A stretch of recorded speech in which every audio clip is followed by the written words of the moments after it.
So hello everyone, welcome at easy prep. Dear students, कल की class में आप लोगों ने देखा था किस तरीके से डायरेक्ट इंटीग्रेशन की मदद से प्रॉब्लम्स को सॉल्व किया जा सकता है। यानी अगर आपके पास में कोई पार्शियल डिफरेंशियल इक्वेशन दी गई है तो उस पार्शियल डिफरेंशियल इक्वेशन को आप डायरेक्ट इंटीग्रेशन की मदद से कैसे सॉल्व कर सकते हैं। आज हम यहाँ पर पार्शियल डिफरेंशियल इंटीग्रेशन की जो कैटेगरी नंबर 2 है, जिनको आप लीनियर, ये देखिए यहां पर मैंने मेंशन भी कर दिया, linear equation of first order भी बोल सकते हैं। और ये जो linear equation of first order है इसी को बोला जाता है लाग्रांजिस लीनियर इक्वेशन। अब इनका स्टैंडर्ड फॉर्म क्या होता है, इसको किस तरीके से सॉल्व किया जा सकता है, उन सभी पॉइंट्स के ऊपर हम चर्चा करने वाले हैं। तो आप लोग बहुत ध्यान से इन पॉइंट्स को अच्छे से देखिए। एक बार अगर आप अच्छे से समझ लेंगे तो आपको कोई दिक्कत नहीं आएगी। तो सबसे पहले पॉइंट आता है सर, इसकी जो स्टैंडर्ड फॉर्म है वो स्टैंडर्ड फॉर्म क्या होती है। तो हमने कहा सर अगर हम बात कर रहे हैं linear equation of first order, तो इसकी जो स्टैंडर्ड फॉर्म होती है वो होती है P small p Q small q equals to capital R। अब यहां पर where P Q R are function of x y z, पहला इंपॉर्टेंट पॉइंट। दूसरा इंपॉर्टेंट पॉइंट कि सर अगर हमारे पास में डिफरेंशियल इक्वेशन, जो पार्शियल डिफरेंशियल इक्वेशन है, अगर वो इस फॉर्मेट में आ जाती है तो हम ये तो पहचान गए कि ये हमारे इस कैटेगरी का पार्ट है। लेकिन बात ये आती है इसको सॉल्व कैसे किया जाता है। अगर सॉल्व कैसे किया जाता है तो उसके लिए आपको जाना पड़ेगा कि सर इसके लिए क्या वर्किंग आपको फॉलो करनी पड़ेगी, तब जाके आप प्रॉब्लम को सॉल्व कर पाओगे। सबसे पहले ये जो आपके पास में प्रॉब्लम दी गई है, हमने कहा क्या प्रॉब्लम दी जाएगी, वहां लिखा होगा P small p plus Q small q equals to R। अब यहां से आपको आइडेंटिफाई करना है P को, आइडेंटिफाई करना है Q को, आइडेंटिफाई करना है R को। इन तीनों को आप आइडेंटिफाई करेंगे। हमने कहा सर बिल्कुल कर लेंगे तीनों को आइडेंटिफाई। जैसे आप तीनों को आइडेंटिफाई करेंगे उसके बाद में आप ऑक्सिलरी इक्वेशन लिखेंगे, और ये आपके पास में गिवन होगा 1 नंबर पे, ये आपने आइडेंटिफाई किया 2 नंबर स्टेप। अब आप 3 नंबर पे लिखेंगे एक auxiliary equation del x by p equals to del y by q equals to del z by r। हमने कहा परफेक्ट, कोई समस्या नहीं है, इतना हम मेंशन कर लेंगे वहां पर। इतना मेंशन करने के बाद में अब आप 4 नंबर पार्ट के अंदर क्या करेंगे, इसकी कुछ पेयरिंग करके सॉल्व करेंगे। जैसे पहले आपने इन दोनों को सॉल्व कर दिया, dx by p equals to dy by q, या तो आप इनको सॉल्व कर दीजिए। इसके साथ साथ आप क्या कर सकते हैं, एक और पेयरिंग करके देख सकते हैं, dy by q equals to dz by r। या फिर आप क्या कर सकते हैं, मान लीजिए आप यहां पर ले लेते हैं dx by p equals to dz by r। इनमें से कोई भी 2 पेयर, मान लीजिए मैंने ये वाला पेयर लिया और ये वाला पेयर लिया, तो इसको जब मैं सॉल्व करके इसको कंसीडर करके यहां पर क्या किया जाएगा, इंटीग्रेट। तो यहां से मेरे पास जो रिजल्ट आएगा उसको लिखूंगा u इक्वल्स टू c1। यहां से जो बच्चे मेरे पास रिजल्ट आएगा उसको लिखूंगा v इक्वल्स टू c2। और उसके बाद में यहां दिया जाएगा फाइनल सॉल्यूशन, और ये जो फाइनल सॉल्यूशन दिया जाता है ये दिया जाता है f of u1 u2 equals to 0। ये वो वर्किंग प्रिंसिपल होता है जो इस तरह की जो लीनियर डिफरेंशियल इक्वेशन आपके पास में आ रही है, जिसको आप लाग्रांजिस लीनियर इक्वेशन भी बोलते हैं, उसको सॉल्व करने के लिए हम इस्तेमाल करते हैं। अब बात ये आती है कि सर ये वर्किंग प्रिंसिपल देखने में तो बड़ा आसान लग रहा है, अब अगर हम इसे सॉल्व करने जाएंगे तो कितना कॉम्प्लेक्स होने वाला। तो मैं बता देता हूं, सॉल्व करना भी आपके लिए उतना ही आसान है। आप देखेंगे कि यहां पर आपके सामने एक डिफरेंशियल इक्वेशन है, जिसको अगर आप स्टैंडर्ड फॉर्म से कंपेयर करेंगे तो यह आएगा P स्मॉल p प्लस, यहां पर आएगा आपके पास में Q small q equals to R। हमने कहा बिल्कुल सर कोई दिक्कत ही नहीं है। जब आप यहां पर ऑब्जर्व कर रहे हैं तो देखिए P का कोफिशिएंट क्या है, 1। तो आपने बोला sir capital P equals to R है 1। Q का कोफिशिएंट अगर आप देखेंगे तो Q का कोफिशिएंट क्या आ रहा है सर आपके पास में 3, तो हमने कहा बिल्कुल 3 आ रहा है। और R जो है उसको यदि आप देखेंगे तो R क्या दिखाई दे रहा है सर, R दिखाई दे रहा है 5z plus 10y minus 3x। हमने कहा सर अब क्या करें, अब ऑक्सिलरी इक्वेशन लिखिए, dx upon p equals to dy upon q equals to dz upon r। हमने कहा सर यहां पर अगर मैं लिखूंगा तो dx p की वैल्यू कितनी आ रही है 1, मैंने कहा बहुत अच्छी बात है। dy अगर आप देखेंगे बच्चे q की जो वैल्यू आ रही है वो कितनी आ रही है सर आपके पास में, Q की वैल्यू आ रही है सर 3, और मैंने कहा सर यहां पर लिखिए dz, और उसके बाद देखेंगे R की वैल्यू कितनी आ रही है, तो R की वैल्यू आ रही है बच्चा आपके पास में 5z plus 10 y minus 3x। हमने कहा परफेक्ट सर। अब दो दो पार्ट को लेकर सॉल्व कर दीजिए। तो पहले मैं स्टार्टिंग के दो पार्ट ले लेता हूं, dx बाय 1 और यहां पर आ रहा है dy बाय 3। इसके बाद मैं इसको क्रॉस मल्टीप्लाई कर दो तो ये क्या बन जाएगा 3dx equals to dy। Simply अब जब आप इसको इंटीग्रेट करेंगे बच्चे, तो जब इंटीग्रेट इसको किया जाएगा, देखिए इसको जब आप इंटीग्रेट करेंगे तो साफ साफ आप देख सकते हैं 3 एज इट इज आएगा और 1 का जो इंटीग्रेशन आएगा वो आएगा x। इसी तरीके से आप देखेंगे कि इस साइड में क्या आ रहा है आपके पास में y, यहां पर आप रखेंगे एक c1, तो आपने इसे रख दिया 3x minus y equals to c1। तो जैसा कि मैंने आपको कहा था कि यहां से एक सॉल्यूशन आएगा u1 इक्वल्स टू c1, तो आप देख सकते हैं यहां पर 3x minus y equals to c1 आ गया। इसको हमने बोल दिया इक्वेशन नंबर 1। मैंने कहा आप दूसरा पार्ट सॉल्व करते हैं। तो दूसरा पार्ट जब आप सॉल्व करने जा रहे हैं तो आप साफ साफ देख सकते हैं कि यहां पर मैं फर्स्ट और थर्ड को लेकर सॉल्व करने की कोशिश करूंगा पहले। तो फर्स्ट और थर्ड को लेकर जब सॉल्व कर रहे हैं तो क्या पॉजिटिव क्या नेगेटिव आ रहा है अपने आप पता चल जाएगा। तो जो फर्स्ट है वो है आपके पास में फिर से dx अपॉन 1 इक्वल्स टू, यहां पर आ रहा है आपके पास में dz अपॉन, यहां पर बन जाएगा 5z plus 10 y minus 3x। Clear इतनी बात? तो हमने कहा ठीक है सर इतनी बात हमें समझ में आ गई, कोई दिक्कत नहीं है। अब क्या करें? मैंने कहा देखिए सबसे पहले तो यहां पर इसको थोड़ा सा सिंप्लीफाइड करना पड़ेगा। अगर आप सिंप्लीफाइड करने जाएंगे तो ये आ गया आपके पास में dz, यहां पर आपने रख दिया 5z प्लस 10। अब देखिए यहां पर एक टर्म दिखाई दे रही है आपको y माइनस 3x, यहां पर 3x माइनस वाई। तो मैंने कहा यार इसको थोड़ा सा आप चेंज कर लो, इसको आप लिख सकते हो y minus 3x equals to minus c1। अब जब भी कांस्टेंट के साथ डिवाइड में 2 आ रहा है, इसका स्क्वायर बन जा रहा है, लॉग सी आ जा रहा है, डिवाइड में आपके पास कुछ और नंबर आ रहा है, नेगेटिव साइन आ रहा है, कोई फर्क नहीं पड़ता, ये तो आपका एक कांस्टेंट ही है ना। हमें तो वैसे भी इसकी वैल्यू नहीं पता, तो अभी भी मैं इसको क्या लिखूंगा, कांस्टेंट ही लिखूंगा c1।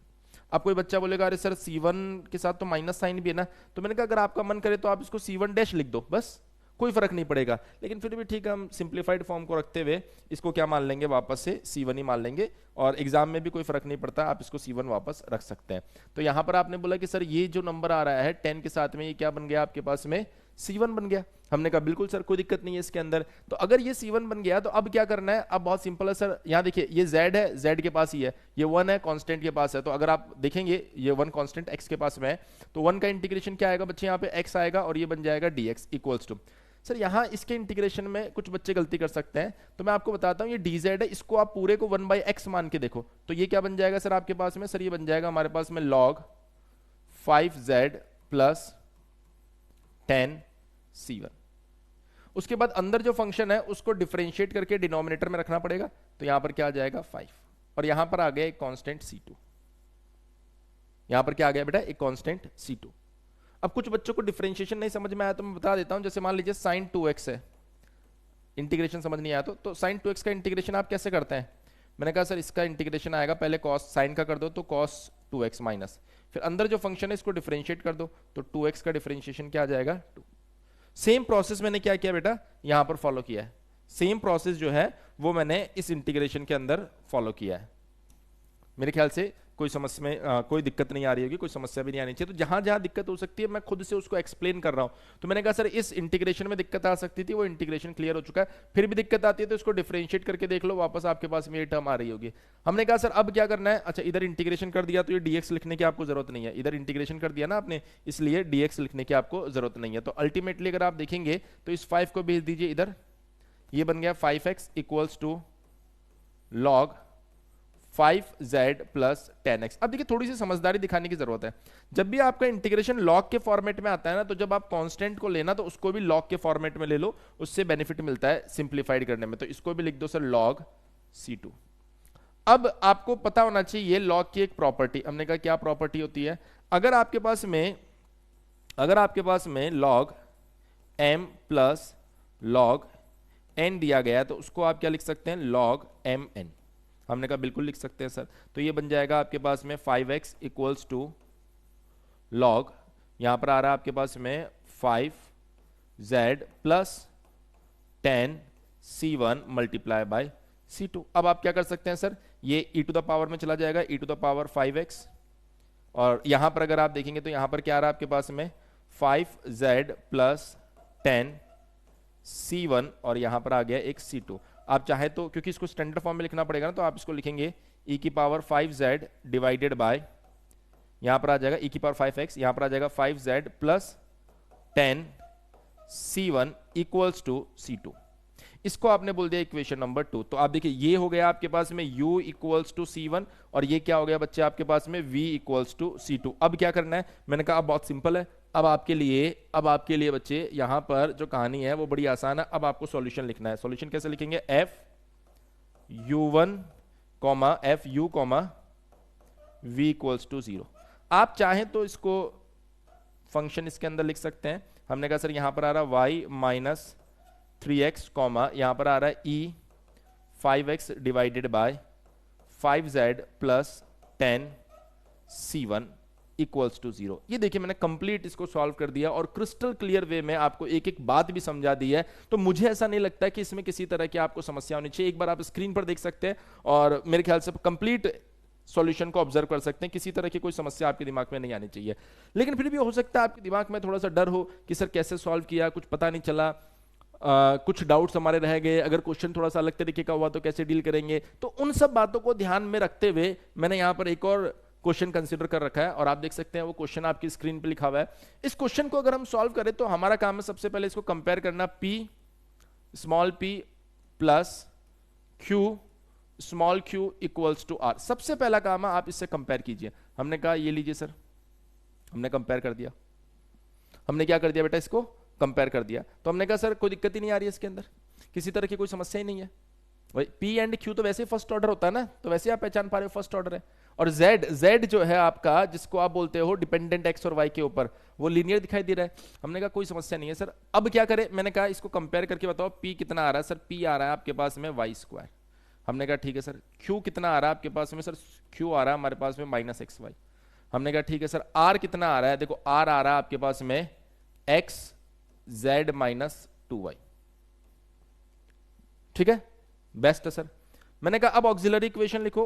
तो ऑक्सिलरी इक्वेशन क्या आएगी आपके पास में, सर ऑक्सिलरी इक्वेशन आएगी हमारे पास में dx डिवाइडेड बाय p, और p क्या है आपके पास में y² equals to dy divided by q minus xy dz divided by r, और r क्या है आपके पास में xz माइनस 2y। हमने कहा ठीक है सर, यहां तक कोई समस्या नहीं है।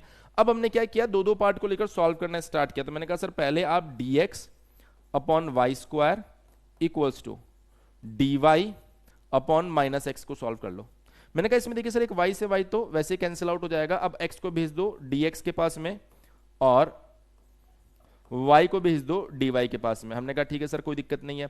ऐसा करने के बाद में क्या हुआ सर, ऐसा करने के बाद में आप देखेंगे ये -x का integration x² by 2 equals to y का इंटीग्रेशन y² बाई 2, और यहां पर आ जाएगा आपके पास में प्लस C1।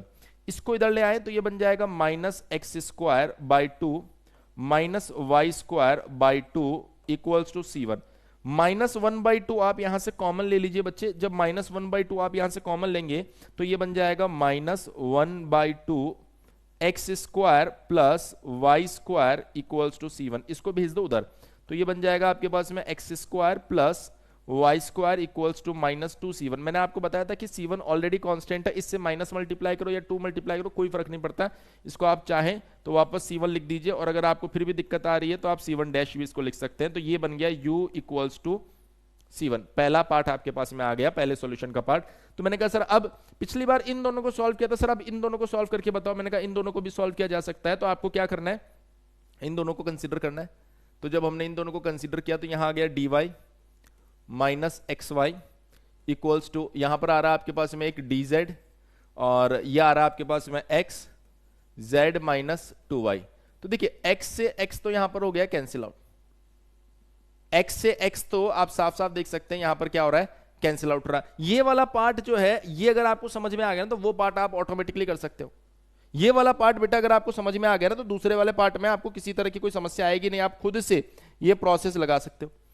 कैसे लगाएंगे सर इस प्रोसेस को, मैंने कहा कि देखो ये तो इतना तो कैंसिल आउट हो गया ना, कोई दिक्कत ही नहीं ना। अब क्या करो, क्रॉस मल्टीप्लाई करो इसको, तो ये बन जाएगा z माइनस 2y और यहां पर आ गया dy equals to minus y dz। बिल्कुल सही बात है। इसको जब सिंप्लीफाई करोगे तो यहां आ रहा है z dy minus 2y dy equals to minus y dz। अब देखिए उस हिस्से को इधर ले आओ, तो यहां पर आ जाएगा z dy plus y dz equals to, इसको उधर भेज दो 2y dy। तो देखिए इसमें तो कोई समस्या नहीं आएगी, ये बन जाएगा Y square by 2 plus c2। लेकिन बहुत सारे बच्चे ऐसे होंगे शायद इसके बारे में नहीं जानते होंगे। ये होता है आपका, थोड़ा साइड में बताता हूं, ये होता है बेटा आपका dy z। एक बार z को छोड़ दिया dy आ गया, प्लस एक बार y को छोड़ दिया dz आ गया। तो जब इसका जब आप इंटीग्रेशन करेंगे तो यहां पर क्या आने वाला है, ओनली yz। यहां पर क्या आने वाला बेटा, ओनली yz। तो ऑटोमेटिकली अगर आप देखेंगे तो यहां से आपके पास में क्या आ रहा है, वाई स्क्वायर माइनस yz। इसको इधर ही रखा, इसको उधर भेज दिया, c2 को हमने दूसरी साइड भेज दिया माइनस c2। मैंने कहा माइनस c2 का कोई सेंस नहीं है, आप यहां पर वापस से सेम कहानी लिख सकते हो c2। ये बन गया आपके पास में दूसरा पार्ट। ये क्या बन गया आपके पास में, दूसरा पार्ट। कोई दिक्कत नहीं आनी चाहिए। तो अब यहां से आप क्या बोल सकते हो, फाइनल सॉल्यूशन क्या होगा sir, u comma v equals to 0। ये लो u और v को इसमें एज इट इज पुट कर दो। क्लियर है। तो मेरे ख्याल से ये जो पॉइंट मैंने आपको बताया, इसमें किसी तरह की आपको कोई समस्या नहीं होनी चाहिए। ये आपकी डिफरेंशियल इक्वेशन थी, कौन सी, लीनियर। क्लियर है, linear equation of first order है ये। सर लीनियर कैसे, मैंने कहा देखो z लीनियर दिखाई दे रहा है, बिल्कुल दिखाई दे रहा है सर। फर्स्ट ऑर्डर कैसे डिसाइड किया आपने, मैंने कहा ये p एंड q है, यहां पर p एंड q है, तो ऑफकोर्स आप क्या बोल सकते हो, उसे फर्स्ट ऑर्डर बोल सकते हो। तो मेरे ख्याल से डियर स्टूडेंट्स, जो डायरेक्ट इंटीग्रेशन के बाद में फर्स्ट कैटेगरी आपके सामने आती है, उसको कैसे सॉल्व करना है आपको क्रिस्टल क्लियर वे में समझ में आ गया होगा। चलिए थैंक यू सो मच, उम्मीद कर रहा हूं कि इतनी बात आप समझ गए। अगली कैटेगरी को नेक्स्ट वीडियो में हम समझने वाले हैं। Thank you so much.